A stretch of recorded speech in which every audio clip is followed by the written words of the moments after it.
우리 한 절씩 말씀을 교독해서 읽도록 하겠습니다. 나의 자녀들아, 내가 이것을 너에게 쓰면 너희로 죄를 범치 않게 하려 함이라. 만일 누가 죄를 범하면 아버지 앞에서 우리에게 대언자가 있으니 곧 의로우신 예수 그리스도시라.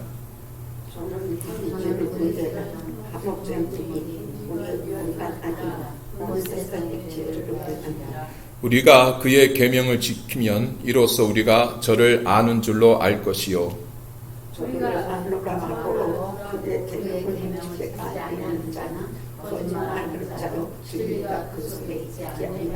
누구든지 그의 말씀을 지키는 자는 하나님의 사랑이 참으로 그 속에서 온전케 되었나니 이로써 우리가 저 안에 있는 줄을 아노라. 자기도 행할지니라. 아멘. 네, 앉으시길 바랍니다. 오늘은 대언자 예수님에 대한 말씀을 나누기 원합니다. 우리는 요한일서 1장을 말씀을 나누면서 우리를 부르신 것은 사도들과 사귐이 있게 하려 하는 것인데, 사도들의 사귐은 바로 하나님과 그 아들 예수 그리스도와 함께하는 것이다, 이렇게 말씀을 드렸습니다. 그리고 그 예수님과 함께하면 우리는 빛 가운데로 행해야 된다, 빛 가운데로 나가야 되는 것인데, 빛 가운데 나간다는 것은 윤리적, 도덕적으로, 양심적으로 선하고 깨끗하게 산다는 것이 아니라 우리의 거짓되고 제약됨을 고백하고 보배로운 그리스도의 피로 나아가는 것, 이것이 바로 빛 가운데로 행하는 것, 나아가는 것이다, 이렇게 1장에서 말씀을 드렸습니다. 그리고 오늘은 2장에서 1절에 계속해서 우리가 예수 그리스도 앞으로 나아가기 위해서, 그리스도의 보배로운 피를 의지하는 그런 자리로 나아가기 위해서는 우리에게 대언자가 필요하다. 그분이 바로 예수 그리스도시다, 이런 말씀을 오늘 우리에게 말씀해 주고 있습니다. 1절에서 2장 1절에서 분명히 내가 너희에게 쓰면, 그러니까 이 서신을 쓰는 것은 너희로 죄를 범치 않게 하려 하는 것이다, 이렇게 말합니다. 죄를 범치 않게 하려고 내가 너희에게 이 편지를 쓰는 것이다. 그러면 죄를 이겨야 되고 죄를 극복해야 되는데, 우리가 죄를 이길 수 있는 능력과 힘이 우리 안에 있으면 얼마나 좋겠습니까? 예수 믿고 난 뒤에 죄 한 번도 안 짓고 그냥 우리가 의롭게만 살 수 있으면 얼마나 좋겠습니까? 그런데 죄를 이길 수 있는 능력, 힘은 우리에게 있지 않습니다. 우리 안에 존재하지 않습니다. 그래서 우리에게 누군가 필요하냐? 대언자가 필요한 것입니다. 이 대언자라는 말은 하나님 앞에서 우리를 위해서 변호해 주시고 우리를 위해서 도와주실 분, 그분이 필요하다는 것입니다. 그게 대언자라는 의미입니다.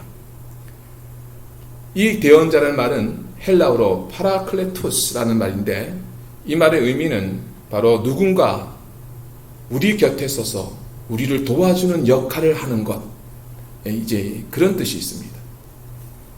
법정에서는 여러분, 피고인을 위해서 대신 피고인을 도와주는 역할을 하는 게 누구죠? 법정에서는 변호사입니다. 그렇죠. 하나님 앞에서 우리를 위해 변호해 주시는 것, 대언해 주시는 분은 유일하신 한 분, 예수 그리스도, 그분밖에 없는 것입니다. 우리 주님께서 우리를 위해서 어떻게 변호해 주시는지 그 내용은 자세히 나와 있지 않기 때문에 본문에서 알 수는 없습니다. 하지만 짐작하기는 아마 주님께서 이렇게 말씀하지 않을까 생각해 봅니다. 아버지, 저는 내 피로 산 자입니다. 나는 저를 위해서 내 모든 피로 저의 죄를 다 대신해서 흘리고 지불했습니다. 그리고 나의 피는 그전이나 지금이나 여전히 유효하고 그것은 영원한 것입니다. 아마 그렇게 예수님은 우리를 위해서 변호해 주실 것이라고 생각됩니다. 그래서 우리가 우리를 위한 대언자를 모시고 우리가 살아갈 수 있기 때문에 우리에게는 죄를 극복하고 죄를 해결할 수 있는 그런 능력이 우리와 함께하는 것입니다. 내가 능력이 있어 아니고 내가 힘이 있어가 아닙니다. 나와 함께 해주시는, 나를 변호해 주시는 대언자가 계시기 때문에 내가 죄의 문제를 해결해낼 수 있고 극복해낼 수 있다는 것입니다. 뿐만 아니라 예수님은 우리를 위한 대언자로서 역할을 하실 뿐만 아니라 또 한 가지 역할을 더 하십니다. 그것이 본문 2절에 나오는 내용인데, 저는 우리 죄를 위한 화목제물이니, 화목제물로서의 역할을 예수님이 하신다. 그 NIV 제성경으로 보면 He is the atoning sacrifice. atoning이라는 뜻은 뭐냐? 속죄라는 의미입니다. 속죄.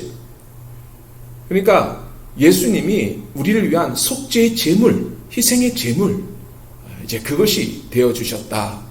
이렇게 말씀하는 것이죠.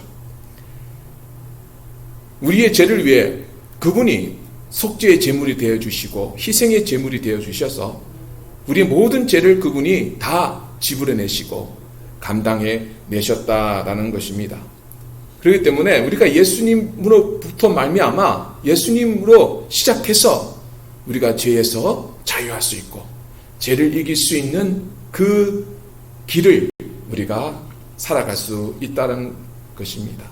예수님은 우리를 위해 하나님 앞에서 우리를 변호해 주시는 역할뿐만 아니라 우리를 위한 희생의 제물이 친히 되어 주심으로 말미암아 우리가 죄를 이길 수 있게 하시고 또한 죄를 졌다 할지라도 그것을 극복하고 다시 일어설 수 있는 은혜를 예수님이 우리에게 주신다는 겁니다. 이것이 얼마나 귀한 것인가. 이것을 여러분 경험할 수 있고 이 은혜를 받을 수 있는 자들이 정말 축복받은 자인 것입니다. 오늘 본문에 보면 2장 1절에 사도 요한은 이 서신을 누구에게 쓰고 있습니까? 나의 자녀들아, 나의 자녀들아. 그렇게 부르면서 편지를 쓰고 있습니다. 자녀들, 내가 사랑한 내 자녀들에게 여러분 우리가 잘 되라고 하겠습니까? 잘못 되라고 하겠습니까? 잘 되라고 하죠. 내 사랑하는 내 자녀들에게 내가 축복하겠습니까? 저주하겠습니까? 축복하겠죠. 자녀들에게는 잘 되고 저들이 축복받고 그러기를 원하는 게 당연한 마음일 것입니다. 그래서 사도 요한은 나의 자녀들하고 하면서 그들을 위해서 너희가 잘 되고 너희가 축복 안에 거하기를 원한다는 마음으로 아마 이 편지를 썼을 것입니다. 그런데 나의 자녀들하고 하면서 이 뭐라고 말합니까? 1절에 내가 이것을 너희에게 쓰면 너희로 죄를 범치 않게 하려 합니다. 자, 그러니까 이 말이 무슨 말입니까? 나의 자녀들아, 너희가 잘 되는 거, 너희가 축복받는 거는 너희가 형통할 수 있는 길은 어떻게 해야 되는 길이라고? 죄를 범치 않는 길이다. 그래, 너희가 죄를 범하지 않아야 너희가 축복 속에 너희 삶이 하나님 앞에 형통할 것이다. 그래서 내가 이것을 너희에게 쓰는 것이다. 아마 그런 마음으로 사도 요한은 이 서신을 써서 보냈을 것입니다. 그러면 죄를 범치 말라. 사도 요한이 말하는 죄를 범치 말라는 것은 도대체 무슨 의미인가를 알아야 되는 것입니다. 지금 이 서신은 누구에게 쓰고 있는 것입니까? 나의 자녀들, 그러니까 예수 믿는 사람들, 하나님의 자녀된 자들을 위해서 쓰고 있는 것입니다. 안 믿는 자, 불신자를 위해서 쓰는 것이 아니고 믿음을 가진 자들을 위해서 쓰고 있는 겁니다. 그들에게 너희들은 죄를 범치 말아야 돼. 그러면 예수 믿는 사람들도 죄를 지을 수 있다는 겁니까? 없다는 겁니까? 죄를 지을 수 있다는 거죠. 그렇죠. 예수 믿고 내가 구원받다 그래서 난 죄에서 자유하고 나는 내 삶이 전혀 죄와는 상관없고 내 삶은 다 의롭기만 하고 옳기만 하다, 선하게만 하다, 내가 하는 모든 일은 다 선하다라고 주장하는 건 잘못된 겁니다. 예수 믿어도 넘어질 수 있어요. 예수 믿어도 죄악 가운데 빠질 수 있는 거예요. 유혹 속에 넘어질 수 있는 거예요. 그래서 사도 요한은 말하는 겁니다. 너희는 죄를 범치 마라. 1장 4절에도 요한일서 저를 아노라, 저를 아노라 하고 그의 계명을 지키지 아니하는 자는 거짓말하는 자요 진리가 그 속에 있지 아니한다. 2장 4절, 오늘 2장 4절에 저를 아노라, 그죠? 그의 계명을 지키지 않는 자는 어떤 자라고요? 거짓말하는 자라고 했어요. 그러니까 그의 계명을 지키는 자, 그러니까 하나님의 자녀된 자들은 반드시 그의 계명을 지켜야 되는 거예요. 왜? 안 지키면 거짓말하는 거고요. 안 지키면 진리 속에 있지 않는다는 거죠. 그럼 그의 계명은 뭐예요? 여기서 말씀하는 그의 계명, 요한일서 3장 23절에 그의 계명은 이것이니 곧 그 아들 예수 그리스도의 이름을 믿고 그가 우리에게 주신 계명대로 서로 사랑할 것이니라. 네, 그것이 계명이라는 거예요. 계명은 두 가지죠. 하나는 예수 그리스도를 믿는 것이고 또 하나는 뭡니까? 서로 사랑하는 것이죠. 그것이 계명이라고 이렇게 말씀하고 있는 것입니다.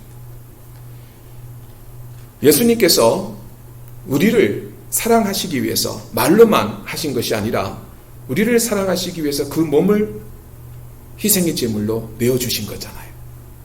친히 죽어주신 거죠. 그렇게 우리를 사랑하신 것입니다. 그렇게 우리도 그분의 삶을 따라서 사랑하라는 것이죠. 요한복음 13장 34절에 새 계명을 너희에게 주노니 서로 사랑하라. 내가 너희를 사랑한 것 같이 너희도 서로 사랑하라. 이렇게 말씀하셨습니다. 예수님은 율법의 왕성이죠. 율법의 마침표가 되십니다. 그러니까 예수님이 주신 계명은 율법을 다 이루는 계명이죠. 예, 새 계명이에요. 또 새 언약이기도 하는 것이죠. 예수님의 말씀은. 그러니까 오늘날 우리는 누구의 말을 들어야 됩니까? 모세의 말을 들어야 됩니까? 선지자의 말을 들어야 됩니까? 누구의 말을 들어야 됩니까? 예수님 말씀을 들어야 돼요. 예수님 말씀. 마태복음을 보면은 예수님께서 변화하셔서 변화산에서 그 제자들이 그 장면을 보게 되죠. 그 마태복음 17장에 마태복음 보면은 거기 그 순간에 하늘에서 소리가 들립니다. 예수님 변모하시는 그 속에서 하늘에 소리 들릴 때 어떤 소리가 들리냐? 마태복음 17장 5절에 보면은 이는 내 사랑하는 아들이요 내 기뻐하는 자니 너희는 저의 말을 들으라. 이렇게 음성이 들렸습니다. 너희는 누구 말? 저의 말을 들으라. 하나님 분명히 말씀하셨어요. 그 말은 뭡니까? 옛 언약이 아니라 새 언약이 세워졌다 이 말이에요. 옛 말을 듣지 말고 지금 새 언약 대신 예수님을 통해 주시는 그 말을 들어라. 이제 그 말씀인 것이죠. 그러니까 예수님께서 우리에게 주신 새 언약, 새 계명이라는 것은 무엇입니까? 예수님을 믿는 것이고 당연히 또 한 것은 서로 사랑하는 것입니다. 사랑하는 것. 그래서 말씀에 순종해서 우리가 하나님을 사랑하듯이 또한 우리 이웃을 사랑할 수 있는 것, 그렇게 살아가야 되는 것, 그것이 계명을 지키는 것입니다. 계명을 순종하는 것입니다. 그런데 예수님께서 주신 이 계명은, 이 새 계명은 갑자기 생겨난 그런 계명이 아닙니다. 예수님의 새 계명은 이전에 옛날부터 주어졌던 계명입니다. 요한 2서 7절에 여러분 잠깐 보면 요한 1서 2장 7절에 사랑하는 자들아 내가 새 계명을 너희에게 쓰는 것이 아니라 너희가 처음부터 가진 옛 계명이니 이 옛 계명은 너희의 들은 바 말씀이다. 이렇게 말씀하셨어요. 그러니까 내가 너희가 하는 것은 이 새 계명은 뭐 어떻다고요? 새로운 것이 아니다. 옛 계명 처음부터 가진 옛 계명 안에 내 새 계명이 다 들어있는 것이다. 예수님이 이렇게 말씀하고 있는 것입니다. 마태복음 22장에 보면 바리새인과 예수님이 대화를 나눈 적이 있습니다. 그 말씀을 잠깐 보면 마태복음 22장 35절부터 40절에 보면 그 중에 한 율법사가 예수를 시험하여 묻되 선생님이여 율법 중에 어느 계명이 크나이까? 예수께서 가라사대 내 마음을 다하고 목숨을 다하고 뜻을 다하여 주 너희 하나님을 사랑하라 하셨으니 이것이 크고 첫째 되는 계명이요 둘째는 그와 같으니 내 이웃을 내 몸과 같이 사랑하라 하셨으니 이 두 계명이 온 율법과 선지자의 강령이니라.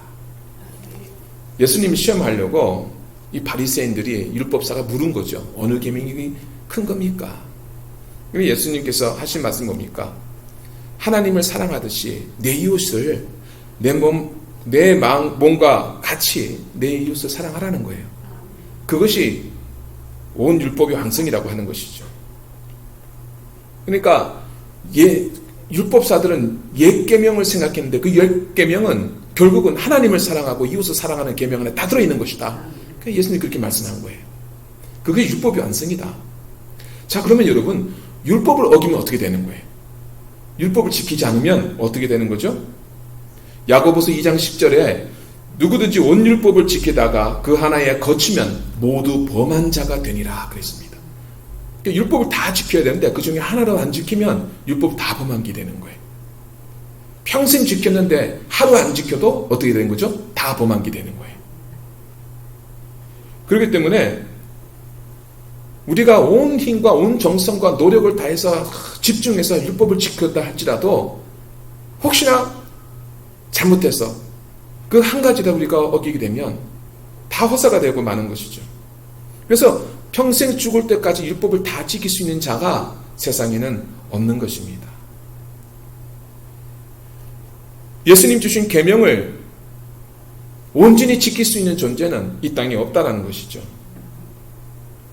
분명히 여러분 오늘 2장 4절은 뭐라고 말씀합니까? 저를 아노라 그에 하고 저를 안다는 것은 하나님의 자녀인 거잖아요. 하나님의 자녀들이 그의 계명을 지키지 아니할 때는 그거는 거짓말하는 것이고 그 안에 진리가 없다. 그 계명을 못 지키면 너는 거짓말쟁이야. 계명을 못 지키는 너에는 진리가 없어. 여러분, 우리가 거짓말쟁이가 되고 우리 안에 진리가 없으면 우리는 빛 가운데 나갈 수가 없는 거예요. 도대체 이 문제를 어떻게 해결해야 된다는 거죠? 온전히 계명을 다 지켜야 되는 건데 우리는 그럴 수가 없어요. 그럴 수가 없으면 거짓말쟁이고 진리 가운데 설 수가 없는 거예요. 그럼 버림받는 거잖아요. 이 문제를 어떻게 여러분 극복하냐는 것이죠. 예수님께서 말씀하는 형제를 내 몸과 같이 사랑하라는 이 계명, 이 계명이 무엇을 의미하는 건지 로마서 말씀에 보면 로마서 13장 8절부터 10절에 이렇게 말씀합니다. 피차 사랑의 빛 외에는 아무에게든지 아무 빛도 지지 말라. 남을 사랑하는 자는 율법을 다 이루었느니라. 간음하지 말라, 살인하지 말라, 도적질하지 말라, 탐내지 말라 한 것과 그 외에 다른 계명이 있을지라도 내 이웃을 내 자신과 같이 사랑하라 하신 그 말씀 가운데 다 들었느니라. 사랑은 이웃에게 악을 행치 아니하나니 그러므로 사랑은 율법의 완성이니라. 분명히 말씀하고 있습니다. 율법의 완성이 사랑이다. 사랑하라, 사랑하라. 계명을 지킨다는 건 내 이웃을 내 몸같이 사랑하고 또 사랑하고 또 사랑하는 것이다. 그렇게 사랑하면 율법은 다 이루어지는 것이다. 이렇게 말씀하는 거죠. 우리가 우리 몸을 사랑하는 것이 하듯이 말입니다. 우리 몸을 사랑하기 위해 요즘 자기 몸을 사랑하기 위해 사람들이 얼마나 노력을 합니까? 건강을 위해서, 자기 몸 사랑하기 위해서 뭐 시간과 돈과 이 모든 걸 투자해서 자기 몸이라면 그냥 그렇게 극진히 챙기고 그런 것에 대해서 신경 쓰고 혹시나 몸에 무슨 이상이 있을까봐 어디 아플까봐 막 그죠? 요즘 같이 이렇게 코로나에 의해서 이렇게 위험할 땐 더 사람들이 신경을 쓰죠. 혹시나 내 몸이 이상이 있으면 어떡하나. 온갖 신경과 걱정이 거기 다 있죠. 그런데 그런 것처럼 내 이웃에 대해서도 그렇게 하라는 거예요. 네 몸을 그렇게 염려하고 사랑하는 것처럼 내 이웃에 대해서도 그렇게 사랑하라는 거예요. 우리가 그럴 수 있느냐는 거죠. 그런데 만약에 반대로 우리가 내 이웃에 대해서 그런 사랑을 하지 않고 내 이웃을 미워하게 되면 어떻게 됩니까? 요한일서 3장을 잠깐 보면요. 3장 14절에 이렇게 말씀합니다. 우리가 형제를 사랑함으로 사망에서 옮겨 생명으로 들어간 줄을 알거니와 사랑치 아니하는 자는 사망에 거하느니라. 사랑하지 않으면 사망에 거한다고 그랬어요. 그 형제를 미워하는 자는 살인하는 자니 살인하는 자마다 영생이 그 속에 거하지 아니하는 것을 너희가 아는 바라. 그가 우리를 위하여 목숨을 버리셨으니 우리가 이로써 사랑을 알고 우리도 형제들을 위하여 목숨을 버리는 것이 마땅하니라. 이렇게 말씀합니다. 그러니까 그의 계명, 바로 사랑하라는 그 계명, 그걸 어기고 미워하는 것은 사망에 관한 것이고 살인하는 것과 같은 것이다. 그 사람 안에는 영생이 없다. 이렇게 분명히 말씀하고 있습니다. 우리가 사랑하라 하는 말씀, 그 말씀 앞에 그래, 이 말씀에 순종해서 내가 사랑해야지, 힘들지만 내 노력을 다하고 힘을 다해서 내가 원수를 사랑하려고 난 노력할 거야. 더 용서하고 더 이해하려고 나는 노력을 할 거야. 하나님 말씀이 어렵지만 그래도 그렇게 살아보려고 나는 나를 비우고 더 많이 나는 낮아지는 마음을 갖도록 나는 다시 한번 그렇게 살아가도록 힘을 쓸 거야. 우리가 그렇게 생각할 수 있습니다. 그렇게 하면 나는 내 이웃을 사랑할 수 있도록 그렇게 내가 변화가 되고 그렇게 내가 달라질 거라고 생각을 합니다. 근데 정말 그럴까요? 내가 그렇게 노력을 다하고 힘을 다하면 정말 그렇게 내가 변화질 수 있고 달라질 수 있을까요? 아니죠. 옛날 바리새인들이 그런 사람들이었습니다.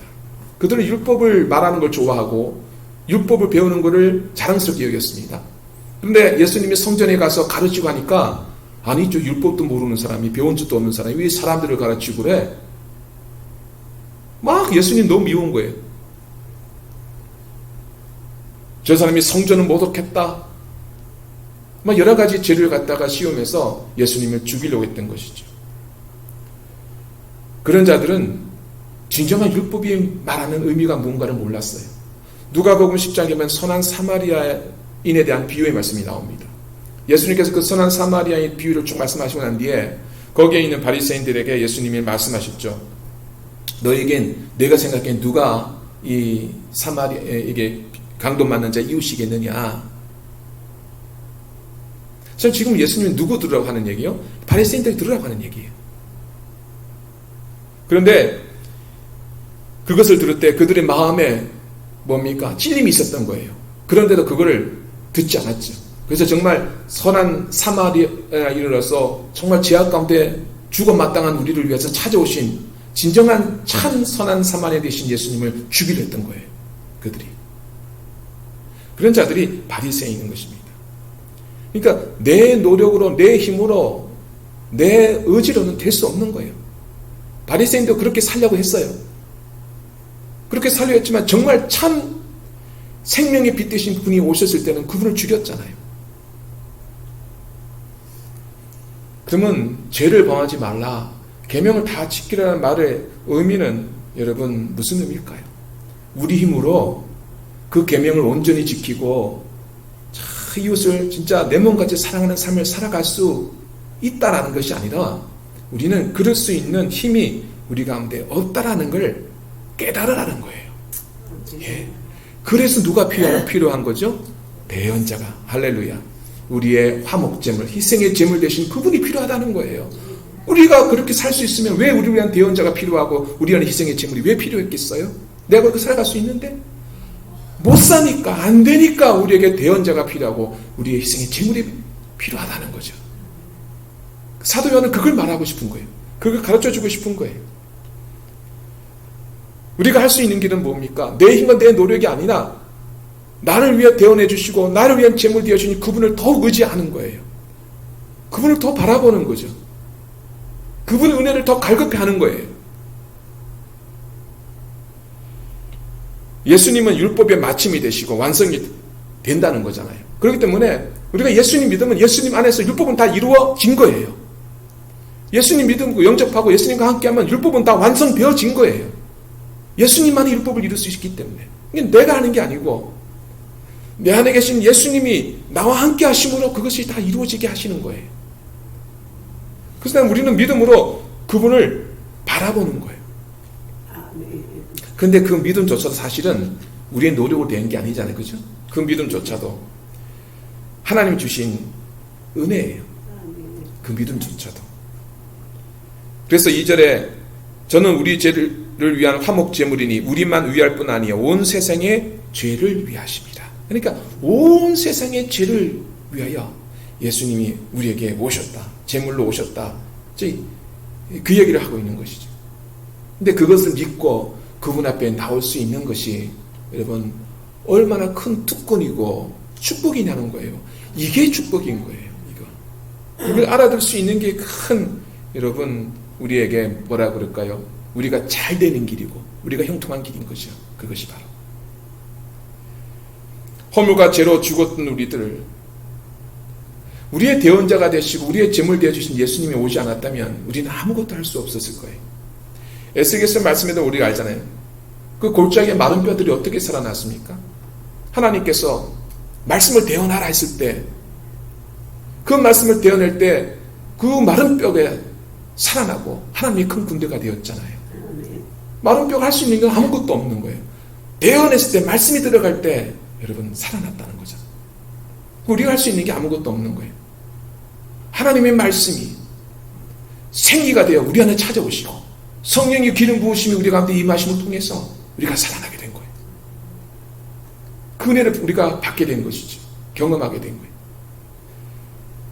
그렇기 때문에 그 은혜로 말미암아 그 주신 그 믿음으로 말미암아 우리는 하나님의 계명을 하나하나 온전히 지켜나갈 수 있고 이루어갈 수 있는 줄로 믿습니다. 5절의 말씀이 분명히 이렇게 말합니다. 누구든지 그의 말씀을 지키는 자는 하나님의 사랑이 참으로 그 속에서 온전케 되었나니 이로써 우리가 저 안에 있는 줄을 아노라. 분명히 말씀에 그의 말씀을 지키는 자는 하나님의 사랑이 그 속에서 온전케 되었다 그랬습니다. 온전케 되었다. 온전한 사랑이 그 안에 들어왔다는 거예요. 그죠? 하나님의 온전한 사랑이 그 안에 들어왔기 때문에 말씀을 지키는 자가 됐다는 거예요. 하나님의 온전한 사랑이 우리 안에 들어올 때 여러분 우리가 무엇을 보게 될까요? 하나님, 제가 이런 사랑 받을 수 있는 자격이 되겠습니까?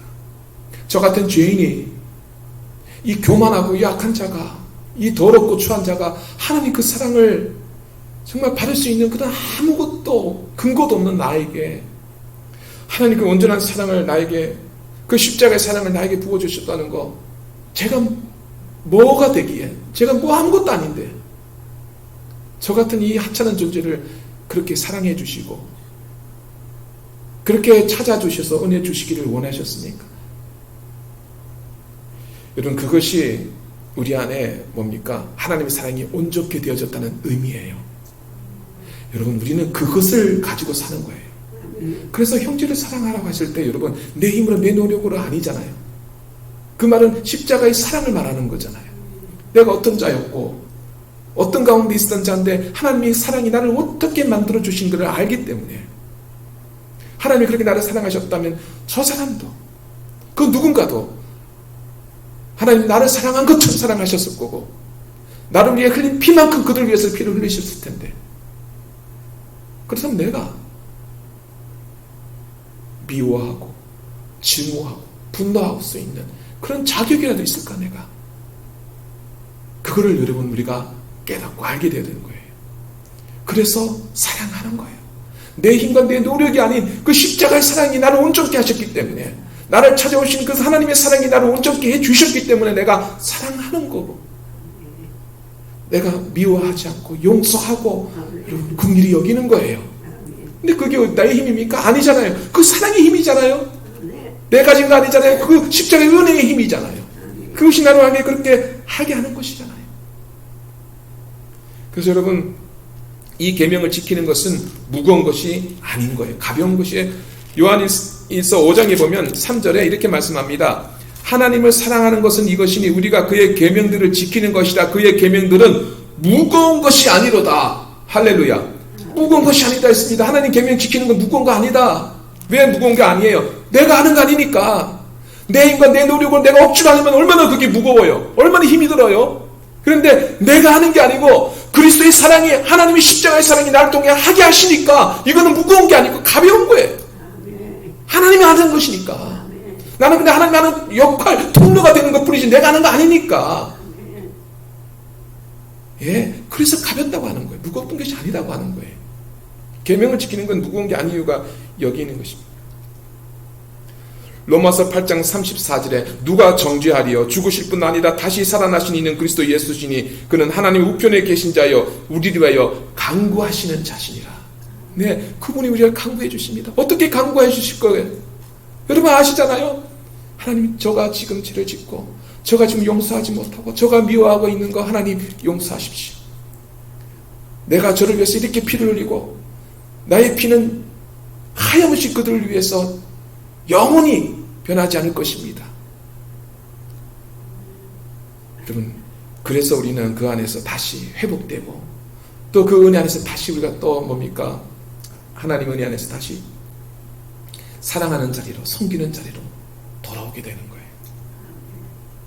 우리가 그렇지 못한 모습 보일 때 하나님 당신 우리를 저주할 수 있죠. 왜? 계명 안 지킨 자는 거짓말을 한 자고 진리가 없으니까 쫓아낼 수 있어요. 그런데 안 쫓아내시는 이유가 뭐예요?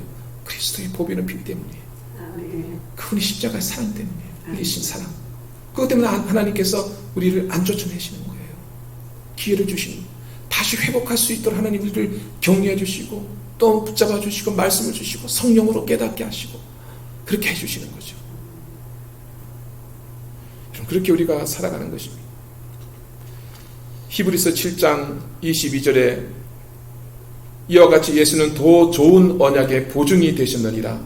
저희 제사장 된 자의 수요가 많은 것은 죽음을 인하여 항상 잊지 못함이로되 예수는 영원히 계심으로 그 제사 직분도 갈리지 아니하나니 그러므로 자기를 힘입어 하나님께 나아가는 자들을 온전히 구원하실 수 있으니 이는 그가 항상 살아서 저희를 위하여 간구하심이니라. 항상 살아서 우리를 위하여 간구해 주신다고 분명히 말씀하고 있는 것입니다. 빛 가운데 거하며 온전히 하나님의 그 계명을 이루어갈 수 있는 것은 오직 그리스도의 은혜로 말미암는 줄로 믿습니다. 내가 사랑할 수 없다면 여러분 우리는 뭐 해야 됩니까? 은혜를 더 구해야 되는 것입니다. 내가 미움이 많고 아직 사랑 안에 내가 들어오지 못한다면 십자가의 피, 보배로운 피, 우리를 위해 간구하시는 그분의 음성을 나는 더 들어야 되는 겁니다. 더 그것을 알려고 해야 되는 것입니다.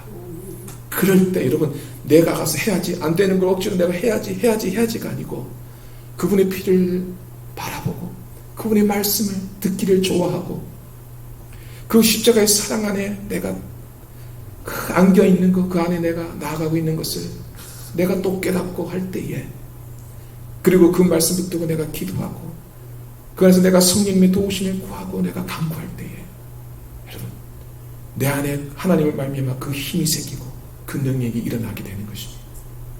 그렇게 여러분 사랑하는 것입니다. 그렇게 살아가는 것입니다. 그것이 바로 하나님의 계명을 온전히 이루어가는 우리의 모습인 줄로 믿습니다. 아멘. 얼마나 좋습니까? 우리가 그렇지 못할 때도 우리 주님은 우리를 나무라지 않으시고 우리를 위해서 지금도 변호해 주시니까 지금도 성령으로 우리를 깨닫게 해주시니까 이것이 얼마나 우리에게 축복입니까?